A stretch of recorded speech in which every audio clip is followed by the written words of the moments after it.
آج سن لی اور ہم نے غم سے نجات دے دی۔ اگر ہم غم میں مبتلا ہیں، پریشانی میں مبتلا ہیں، تو ہمارے لیے ضروری ہے یہ دعا کو بار بار پڑھیں، لا الہ الا انت سبحانک انی کنت من الظالمین۔ تو اللہ نے کہا وَنَجَّيْنَاهُ مِنَ الْغَمِّ، ہم نے غم سے ان کو نجات دے دی، وَكَذَلِكَ نُنْجِي الْمُؤْمِنِينَ، اور اسی طریقے سے ہم مومنوں کو نجات دیتے ہیں۔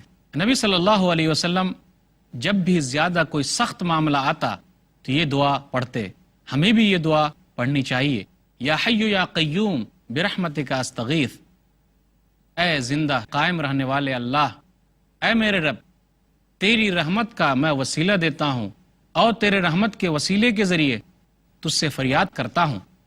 سنن ترمذی کتاب الدعوات کتاب نمبر 45 حدیث نمبر 3524۔ اسی طرح دین پر ثابت قدمی کی دعا مانگنی چاہیے، وہ دعا تو ہمیں یاد ہونی چاہیے۔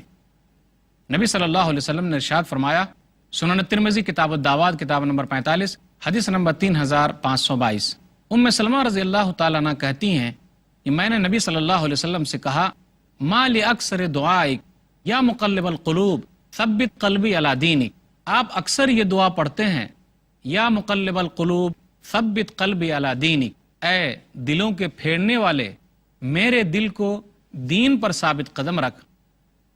تو نبی صلی اللہ علیہ وسلم نے کہا، یا ام سلمہ، اے ام سلمہ، نبی صلی اللہ علیہ وسلم کی بیوی ہیں رضی اللہ تعالی عنہ ام المؤمنین۔ نبی صلی اللہ علیہ وسلم نے کہا، یا ام سلمہ انہ لیس آدمی الا وقلبہ بین اصبعین من اصابع اللہ فمن شاء قام ومن شاء زاغ، اے ام سلمہ، کوئی بھی آدمی نہیں ہے مگر اس کا دل رحمان کی انگلیوں کے درمیان ہے۔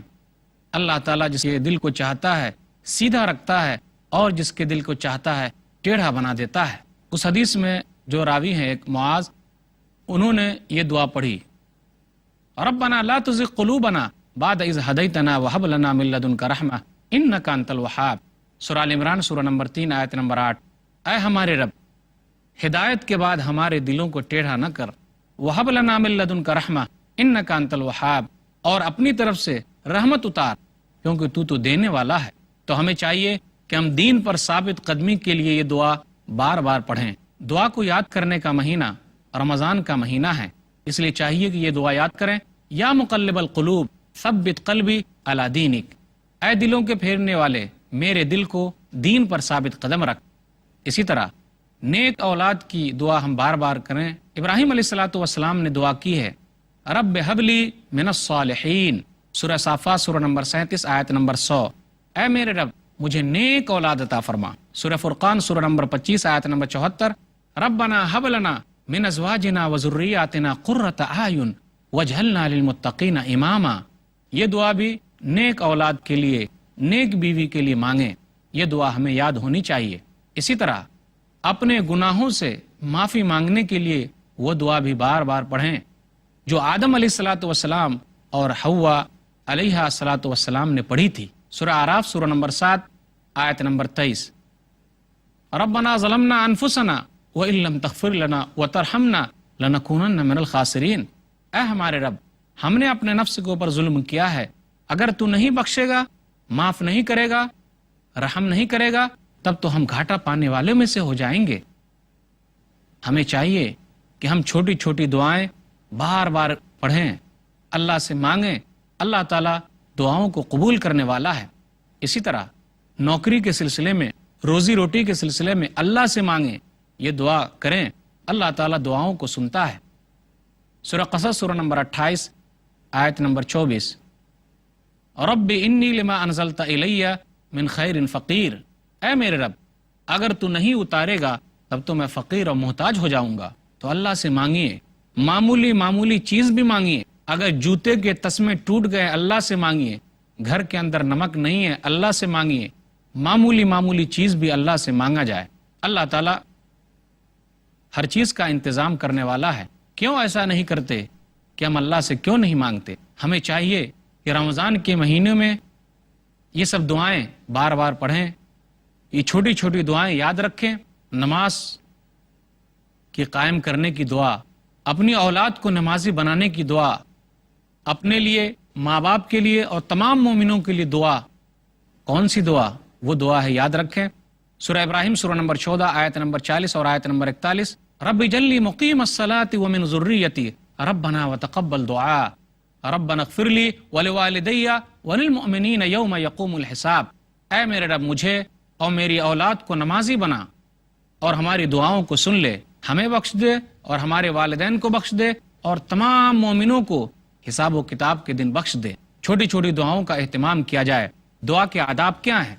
دعا کے آداب یہ ہے کہ پہلے اللہ کی تعریف کی جائے، تو رحمان ہے، تو رحیم ہے، تو بخشنے والا ہے، تو کریم ہے، اللہ کے بہترین نام ہے۔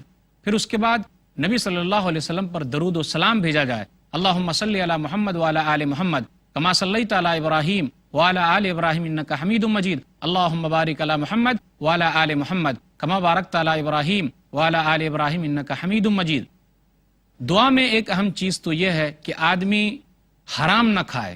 اگر وہ حرام کھاتا ہے، حرام کا مال کھاتا ہے، تو اس کی دعا کبھی بھی قبول نہیں ہوگی۔ صحیح مسلم کتاب الزکاہ کتاب نمبر 12 حدیث نمبر 1015، یا ربی ومطعمہ حرام ومشربہ حرام وملبسہ حرام وغذی بالحرام فانا یستجاب لذلک، کہ نبی صلی اللہ علیہ وسلم نے ایک آدمی کے بارے میں کہا کہ وہ پراگندہ حال ہے، بہت دور سے آیا ہے، مسافر ہے اور ہاتھ اوپر اٹھائے ہوئے ہے۔ اے میرے رب ومطعمہ حرام، اس کا کھانا حرام کا ہے، ومشربہ حرام، اور پانی جو پی رہا ہے وہ حرام کا ہے، وملبسہ حرام، لباس بھی حرام کا ہے، وغذی بالحرام، اور حرام ہی میں پلا اور بڑھا ہے، فانا یستجاب لذلک، تو اس کی دعا کیسے قبول ہوگی؟ دعا قبول نہیں ہو سکتی۔ اسی طرح اگر کوئی دعا مانگے رشتے ناتے کو کاٹنے کے لیے تو وہ دعا قبول نہیں ہوگی۔ ماں باپ کو چاہیے کہ اپنی اولاد کے لیے کبھی بھی بد دعا نہ کرے، ماں باپ کو چاہیے کہ اپنی اولاد کے لیے کبھی بھی بد دعا نہ کرے، کیونکہ یہ بد دعا لگ جاتی ہے۔ تو دعا کے بارے میں نے یہ کہا کہ یہ دعا کا موسم ہے، رمضان کا مہینہ ہمیں ملا ہوا ہے، چھوٹی چھوٹی دعائیں یاد کریں، بار بار ان دعاؤں کو پڑھیں، ہو سکتا ہے کہ اللہ تعالیٰ کب دعا کو سن لے۔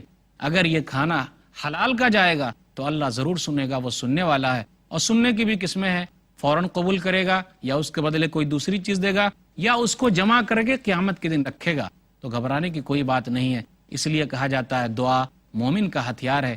جب تمام ہتھیار ختم ہو جائیں تو دعا ایک سہارا ہے کہ آدمی اسی کے ذریعے زندہ رہتا ہے۔ بہت سارے مریضوں کو آپ نے دیکھا ہوگا، تمام دوائیں فیل ہو گئی، بیکار ہو گئی، دعا کے سہارے زندہ ہیں اور اللہ تعالیٰ اس کو زندہ رکھتا ہے۔ آئیے عہد کیجئے کہ رمضان کے مہینے میں زیادہ سے زیادہ دعا کریں گے۔ اللہ تعالیٰ ہم سب کو توفیق دے، آمین۔ وآخر دعوانا الحمدللہ رب العالمین، وصلی اللہ علی نبینا محمد وآلہ وصحبہ اجمعین، والسلام علیکم ورحمۃ اللہ وبرکاتہ۔